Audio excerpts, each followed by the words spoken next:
Buenas tardes con todos nuestros amigos televidentes a una nueva edición de su programa Portadas, el cual está siendo generado desde Planta Central en la ciudad de Quito a través de la señal de Prensa C y que lo pueden ver por el Facebook Live de Bahía TVE en todo el Ecuador y también en todo el mundo. Estamos ya a poco menos de 20 días para que asuma el nuevo gobierno por los próximos 4 años. Encabezado por Guillermo Lasso Mendoza, el nuevo gobierno tendrá pues el desafío de enfrentar a una enfermedad crónica que está viviendo nuestro país. Y no nos referimos específicamente a la pandemia, la cual llevamos arrastrando ya más de un año y de la cual todavía no salimos. Es más aún complejo, y es el asunto de una economía que para muchos se encuentra en un estado completo de desastre. Una economía que está en tan mal estado en nuestro país. El propio Guillermo Lasso manifestó la semana pasada, después de varias reuniones que ya ha tenido pues, con los diferentes asesores del gobierno nacional en este proceso de transición, donde se le está pasando información del gobierno saliente pues, a todo el equipo que integrará pues, el nuevo ejecutivo por los próximos 4 años. Allí Guillermo Lasso manifestó de que no está recibiendo el gobierno, como decía uno, con la mesa puesta, con la mesa servida, que de ninguna manera se acerca a aquella frase que 4 años atrás acuñó el expresidente Rafael Correa cuando entregaba pues al poder al actual presidente Lenín Moreno. Y es que el Ecuador se encuentra sumido en una tremenda crisis fiscal que además ha estado alimentada por una enorme deuda que se sigue elevando, sobre todo cuando necesitamos más vacunas para darle seguridad a nuestros ciudadanos de poder salir a las calles y no contagiarse con el COVID-19. Y allí entra el tema fundamental. Cuando llega una nueva administración, se hablan de los primeros 100 días de dicha gestión. En este caso, Guillermo Lasso ha apuntado a algo muy específico. Y es por lo menos durante estos primeros 100 días, lanzar un programa que garantice inocular por lo menos a la mitad de la población. Y es que esto va a ser realmente titánico, dado cuenta que actualmente nuestro país es uno de los que está en último lugar en la región latinoamericana, como de los países que menos vacunación se ha hecho. Poco más del 3.5% de nuestra población ha sido vacunada, y la mayoría de ella ni siquiera con la segunda dosis. Y en medio de todo este caos, de esta crisis, ¿cómo salir adelante y nuevamente que el modelo económico funcione y los bolsillos de los ecuatorianos salgan pues de este estado en el cual muchas familias ya no pueden comer 3 veces al día? Muchas personas ya no han recuperado sus fuentes de trabajo. Y las personas que trabajan, la mayoría de ecuatorianos, de manera informal, ya no han recuperado tampoco esos ingresos que tenían hasta antes de la pandemia. Por eso es importante hablar de estos primeros 100 días que va a tener pues la nueva administración gubernamental. Y para efecto de aquello, vamos a conversar con Gonzalo Andrade. Él es director ejecutivo del IEEP. ¿Qué es el IEEP? Bueno, esto es el Instituto Ecuatoriano de Economía Política. Y con él vamos a conversar de la economía de los 100 días. Esto es su programa Portadas.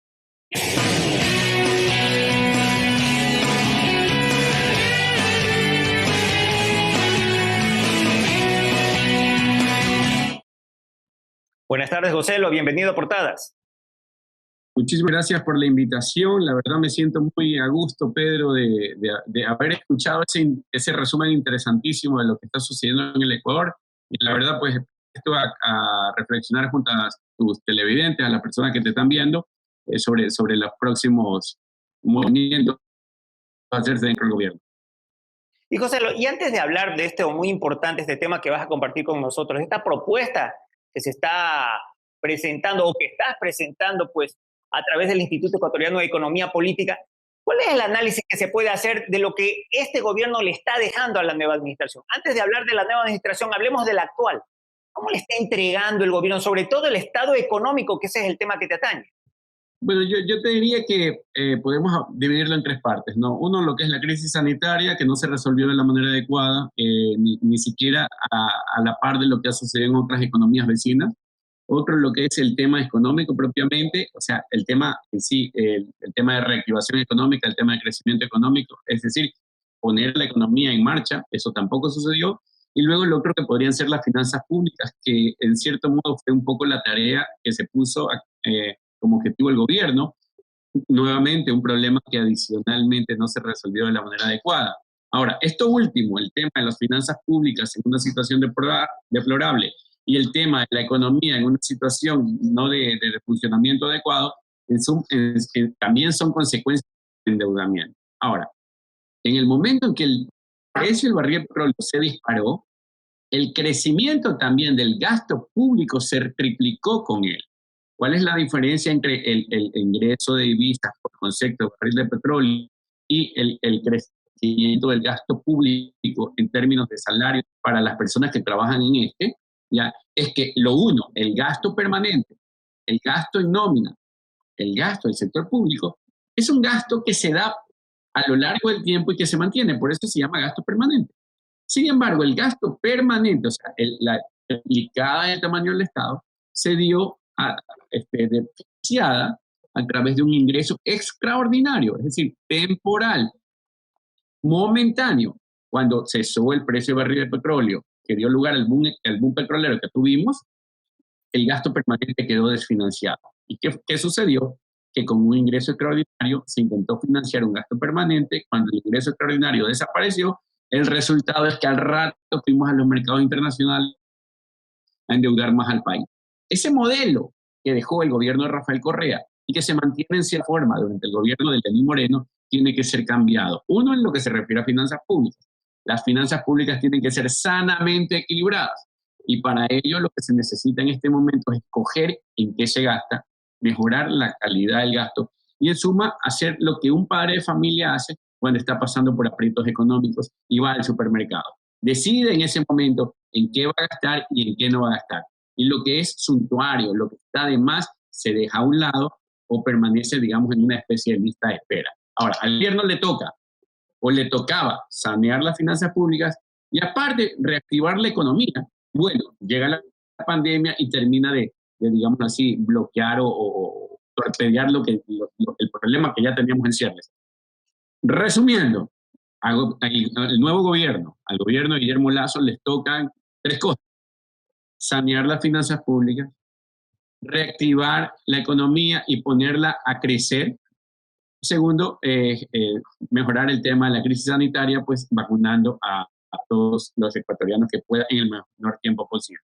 Si vamos a de prioridades de las cosas, yo te diría que las tres cosas hay que hacerlas al mismo tiempo, pero sin embargo, si ponemos a la economía en marcha, mientras estamos vacunando a los ecuatorianos, nosotros vamos a ver que al final el problema de las finanzas públicas también se repone, porque si tú no solucionas el problema económico, no van a haber empresas, ni sector productivo, ni personas naturales que puedan contribuir con sus ingresos o con impuestos o al ordenamiento natural de la finanza pública. Y es que regresar a ese estado de orden de las cosas, como nos has acabado de explicar, implica también ahorros de gastos. Y estos gastos pues van a implicar ¿qué? El cierre de ministerios, el despedir pues a un X número de servidores públicos. ¿Cuáles son las medidas ya prácticas en el orden de que esto se lleve a cabo y en el menor tiempo posible? Hablando de que se lo pueda hacer en los próximos 100 días. Es decir, sanear todas estas deudas, pero sobre todo bajar el alto costo que implica pues manejar toda la cosa pública. Y esto implica también hacer más pequeño, dicen muchos, este aparato de tantos servidores públicos. Esto va a implicar entonces que se van a tener que suprimir ciertos ministerios, vender empresas públicas y sobre todo dejar sin trabajo a miles de servidores públicos porque ya no se les puede pagar su sueldo. Yo te diría que básicamente la fórmula clave en esto es reactivar la economía, poner en marcha el sistema económico y en ese proceso ir ordenando las finanzas públicas de la manera más inteligente, de la manera más creativa. No se trata de despachar o de despedir a cientos de personas del sector público, se trata de reorganizar la forma en que está realizando el gasto en este momento. Es utilizar inteligentemente los recursos con los que se cuentan. ¿Pero para qué? Aquellas áreas donde no se genera el valor adecuado dentro del Estado sean absorbidas por el sector privado, lo primero es poner en marcha la economía del país. Y para ello, durante estos primeros 100 días es muy esencial que en el ámbito económico el gobierno envíe todas las señales claras, todas las señales necesarias a los mercados internacionales y a los distintos agentes económicos de que en el Ecuador se van a hacer las cosas bien. De hecho, las señales son lo primero que llega antes de darle luz verde a un proyecto, antes de aceptar o darle el ok a una empresa que pueda llegar a instalarse en el Ecuador o empiece a funcionar. ¿Qué quiero decir? Se tiene que decir claramente que vamos a firmar un acuerdo comercial con Estados Unidos.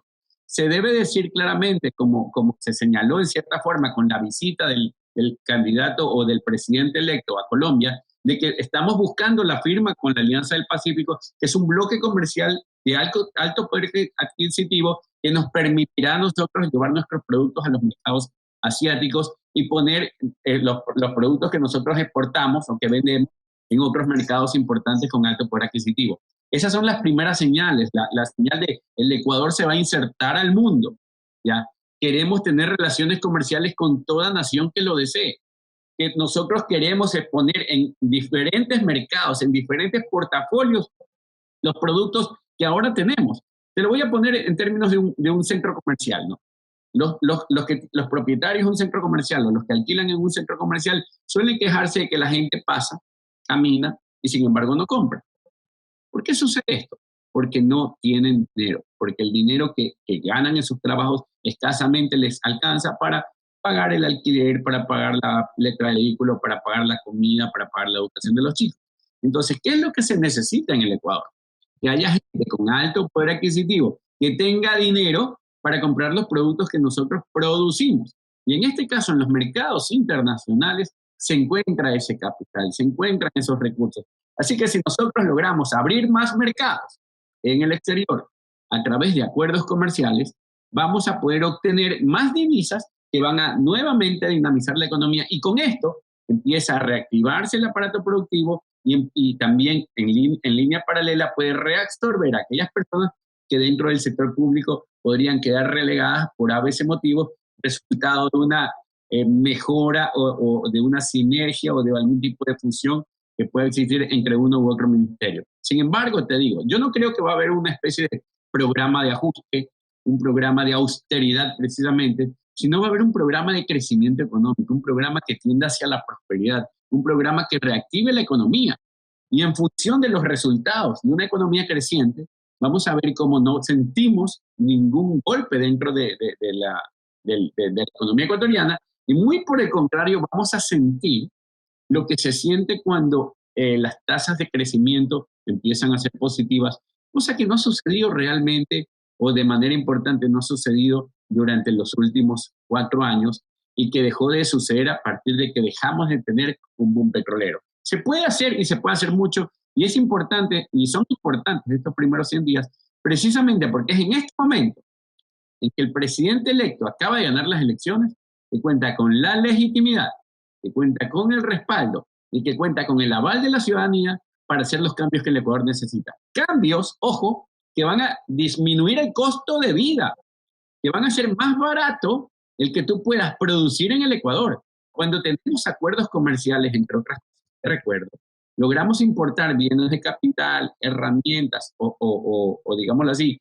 la infraestructura que nosotros necesitamos para producir más barato localmente y luego exportar a los mercados internacionales a un mejor precio, dando como resultado que mejoramos nuestra competitividad y en última instancia volvemos a crear dólares. El comercio internacional parte de la salida del problema económico por el cual atraviesa el Ecuador, es parte de la reactivación y del crecimiento y además, y esto va de la mano, más allá del proceso de vacunación, un shock o una pandemia se enfrenta mejor con recursos que sin ellos. Y si ponemos a funcionar la economía, como muy presumiblemente va a suceder con Guillermo Lasso a la cabeza del gobierno, pues vamos a resolver los demás problemas que el país. Joselo, pero hay un cuco detrás de todo los tratados libres de comercio. Y el cuco es que dicen que en el caso, lo que tú dices es verdad, vamos a tener una apertura para que otros grandes compradores vengan y adquieran los productos que venden nuestros grandes exportadores. Pero ¿qué pasa con los pequeños productores? aquellos que ahora van a tener que competir con productos que vendrán también de esos países, a lo mejor con precios incluso mucho más baratos que nosotros. Imagínate, solamente hablando de Colombia y Ecuador. En Colombia no tienen una moneda dura como el dólar. Al tener esa competitividad, podrán venir productos que a lo mejor compitan con los nuestros, que son más caros en dólares, y nos van a quitar mercado. Es tan peligroso este cuco que se le dice el Tratado de Libre Comercio que puede afectar a los negocios pequeños, no a los grandes exportadores, pero sí a los pequeños productores de nuestro país. Sabes que, Pedrito, que el cuco no existe. El cuco es un cuento. El cuco es un mensaje que algunos padres o que algunas personas transmiten para ahuyentar, ¿ya? Para atemorizar. Pero el cuco no existe. ¿Qué existe detrás de un acuerdo comercial? Existen las normativas y las reglas del juego que los empresarios y los inversores necesitan para traer dinero al país. Es decir, nosotros, tú lo sabes perfectamente, las personas que nos escuchan también, necesitamos seguridad jurídica y en el Ecuador lamentablemente no hay. Cuando tú tienes un acuerdo comercial estás importando seguridad jurídica porque al firmar o suscribir un acuerdo se establecen las reglas, las normas bajo las cuales los acordantes o los firmantes establecer la forma en que van a llevar adelante el negocio. E incluso qué va a suceder en caso de que hayan discrepancias. Esto nos otorga seguridad jurídica, esto es bueno para el país. Otra cosa que va a suceder es que, como te dije, al poder importar bienes de capital o maquinaria, vamos a hacer más barata la producción local, de tal manera que el costo de vida aquí en el Ecuador va a disminuir y simultáneamente vamos a aumentar nuestra competitividad, con lo cual vamos a traer más dólares al Ecuador. Ahora, voy a contar una cosa que es importantísima que todos conozcan. La clave de la prosperidad, la clave del trabajo, del crecimiento, de vivir bien, de elevar la expectativa de las tasas, digámoslo así, la calidad de vida, radican directamente entre dos variables que te voy a mencionar. La una tiene que ver con el comercio y la otra tiene que ver con el ahorro. Comercio y ahorro explican por qué las naciones prosperan. El comercio a través de los tratados comerciales. Pero ahora voy a ir a un ejemplo puntual. Imaginemos por un instante que tenemos a un sector de baterías ecuatorianas que fabrican baterías a $100 la batería. Y que una batería norteamericana cuesta $50. Entonces, alguno dirá, y entonces, ¿qué pasa con el sector de baterías ecuatorianas? Te voy a explicar qué es lo que pasa. Cuando el ecuatoriano observa que hay una batería de 100 y una batería de 50, lógicamente, dado que el dinero es escaso, optará por la de 50. Y en ese momento, ¿qué sucede? Empieza a ahorrar $50. A ahorrar $50. ¿Qué mencioné que era la clave de la prosperidad? El ahorro. Entonces, ese ahorro que en este momento no existe porque el país es artificialmente caro, comienza a emerger. Y luego, ¿qué pasa con ese ahorro? ¿Qué pasa con esos $50 que ahora tengo yo en mis manos? Con esos $50 me compro un pantalón y una camisa, por poner un ejemplo. Y entonces el sector de pantalones y el sector de camisas, que estaba deprimido en el pasado, empieza a experimentar una reactivación. Cuando experimenta una reactivación en ese sector, en el de la camisa, el de pantalón, se demanda más mano de obra y se le da trabajo a otra gente que en este momento no tiene empleo. Muchas veces en el Ecuador se habla de que no, que la riqueza está concentrada en muy pocas manos. Listo, comerciando, desconcentramos la riqueza porque ya no va a estar solo en el sector de las baterías, va a estar en el sector de los pantalones y en el sector de las camisas. Es decir, ahora se democratizó el uso del dinero. Ahora, con un billete de 100, compras la batería, compras una camisa y compras un pantalón. ¿Qué quiere decir eso? Que el poder adquisitivo del dinero que tienes en tus manos acaba de aumentar. En pocas palabras, eso es lo que necesita el ecuatoriano, aumentar su poder adquisitivo, poder comprar cosas. Y cuando eso sucede, cuando el sector de camisas y de pantalones empieza a reactivarse como producto de este dinero que quedó ahora para otros usos, la economía empieza a funcionar. En suma, en el global, lo que termina sucediendo es que hay más empleo, hay más oportunidades, hay más productos, mejora la calidad de vida, mejora el poder adquisitivo, la gente pobre tiene cómo comprar ahora cosas que antes están prohibidas para ellos en el pasado. Y para terminar el ejemplo, y alguno mira, bueno, y el sector de las baterías, solo suponiendo que en realidad terminasen realmente afectados, pues el sector de las baterías, el señor que antes manejaba la empresa de baterías, hace una llamada a Estados Unidos y dice, mira, te cuento, en realidad yo durante años me he manejado en el negocio de baterías, he producido y vendido en el Ecuador, pero ahora viendo las nuevas cosas, viendo las nuevas reglas de juego, ¿qué te parece si yo te compro y soy tu distribuidor nacional? tú produces la batería y una vez que llega al Ecuador, yo la coloco en los mercados ecuatorianos, yo la coloco en la ciudad, yo la coloco en los barrios, yo la pongo en cada recinto del país, porque yo conozco la cadena de valor, porque yo conozco la cadena de comercialización. Entonces, en última instancia, pasamos de dejar de producir ineficientemente para hacer algo que es eficiente. Y lo que sucede en la economía es, la economía trata de hacer un mejor uso de los recursos escasos. Ahora es un país que todavía no alcanza niveles de desarrollo, por lo tanto, hacer un uso más eficiente de los recursos escasos es precisamente lo que termina explicando por qué iríamos hacia adelante, mejoraríamos nuestra calidad de vida y la gente más pobre del país tendría ahora sí para comprar lo que se necesita. Es decir, el costo de vida en el país cae y nos beneficiamos todos. José Luis, llegado a este punto y después de toda esta explicación tan didáctica que nos acabas de compartir, ¿será posible y realista sobre todo esperar que todo esto tan maravilloso que ha sonado en la tarde de hoy se lo pueda aplicar en 100 días? Porque, a ver, hablemos en cuestiones prácticas. Solamente para hacer un proceso de contratación de una obra pública, son procesos que llevan 2, 3, 4, 5 meses. Acá estamos hablando ya de economías, ya no de un sector o de una obra pública, estamos hablando ya de la macroeconomía de un país que además va a tener que trabajar en congruencia con otros. ¿Es real que podamos conseguir toda esta maravilla en apenas los primeros 100 días? ¿O esto es algo ya de mediano o largo plazo? ¿Qué tan realista es que todos estos proyectos, todos estos planes que el mismo presidente de la República entrante está promoviendo, se los podrá conseguir de manera realista en los primeros 100 días? ¿O esto es algo que a lo mejor tendremos que pensarlo para mediano o largo plazo? Bueno, en realidad, los procesos que den lugar a la transformación económica del país no van a darse durante los primeros 100 días. Pero como dice el refrán, una caminata de 10 kilómetros empieza con un paso. Lo que va a suceder durante estos primeros días de gobierno es que se pueden en él sentar las bases de la recuperación económica y del futuro crecimiento económico del país. En suma, podemos alterar dramáticamente las expectativas en los ecuatorianos. Esto es el equivalente a que tú veas que tu equipo lleva perdiendo algunos partidos consecutivos y de repente se hace un anuncio desde la presidencia o desde la directiva y te dicen que van a contratar, no sé, a 2 jugadores mundialistas que hicieron la mayor cantidad de goles en el último mundial. Y que simultáneamente aquel refuerzo que estabas esperando en la defensa aparece. Entonces, a partir de ahí, tu expectativa con respecto a los resultados de tu equipo de fútbol pues van a cambiar dramáticamente. Otra cosa que sí va a suceder en el muy corto plazo, o que puede suceder en muy corto plazo, y mucho depende de lo que se haga, ¿no? Pero que sí va a suceder, creo yo que va a suceder, es que el costo de vivir en el Ecuador va a disminuir precisamente porque hay cosas que sí están dentro del campo de dominio o dentro del manejo del Ejecutivo. Y esto tiene que ver con el tema arancelario. Desde la parte ejecutiva se puede reducir, sin necesidad de firmar un acuerdo comercial, se puede reducir de manera unilateral o dramáticamente o drásticamente e incluso desaparecer los aranceles. Con esto te estoy queriendo decir que si se reducen nomás los aranceles ecuatorianos, es decir, el impuesto que se cobra por traer algún tipo de bien del extranjero hacia el Ecuador, nosotros podemos experimentar ya una caída dramática o al menos importante del costo de vida de los ecuatorianos.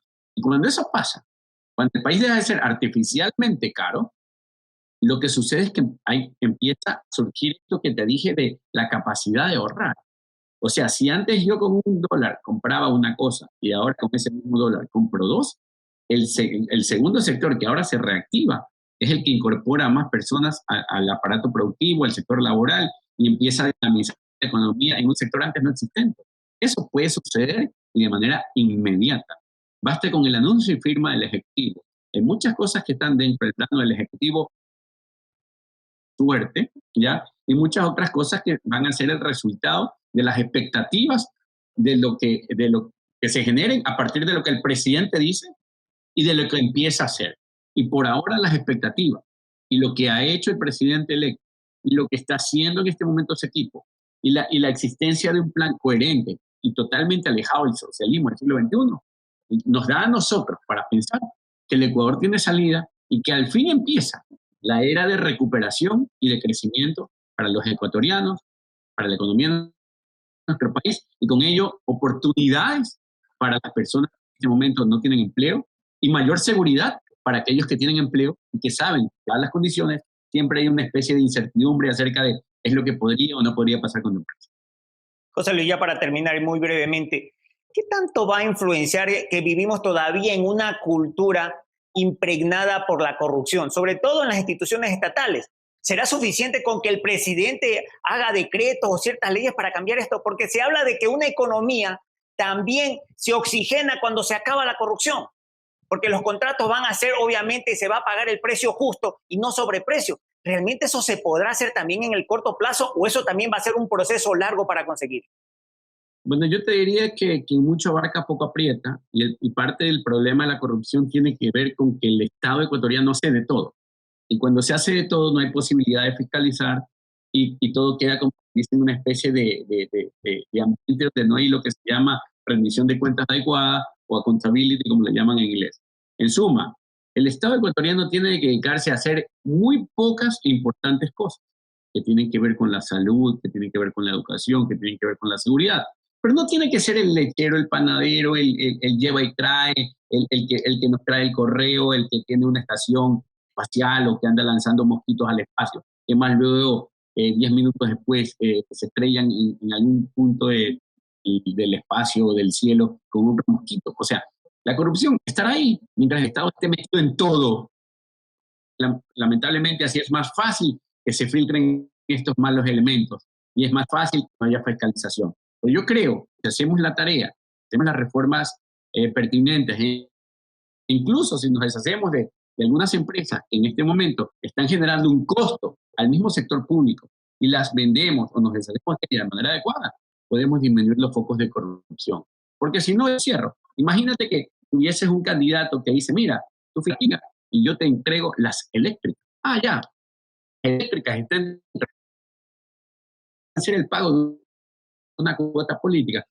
Bueno, sí tuvimos un problema con la señal, recién se restableció. José Lo, te damos las gracias por el tiempo que nos has deferido el día de hoy, por haber sido tan didáctico, sobre todo para temas que la economía, pues a veces no se le entiende muy bien, pues de puertas afuera del negocio, por decirlo así, desde el gobierno nacional. La mayoría de ciudadanos en Ecuador no manejamos más allá de la economía que tenemos en nuestros propios domicilios y a veces incluso esa se nos hace complicado hacerla correctamente. Te invitamos para que en este mismo espacio nos podamos encontrar en el futuro próximo y volver a conversar sobre estos temas tan interesantes de la economía que nos afecta a cada uno de los que habitamos aquí en este país. Una buena tarde y muchísimas gracias.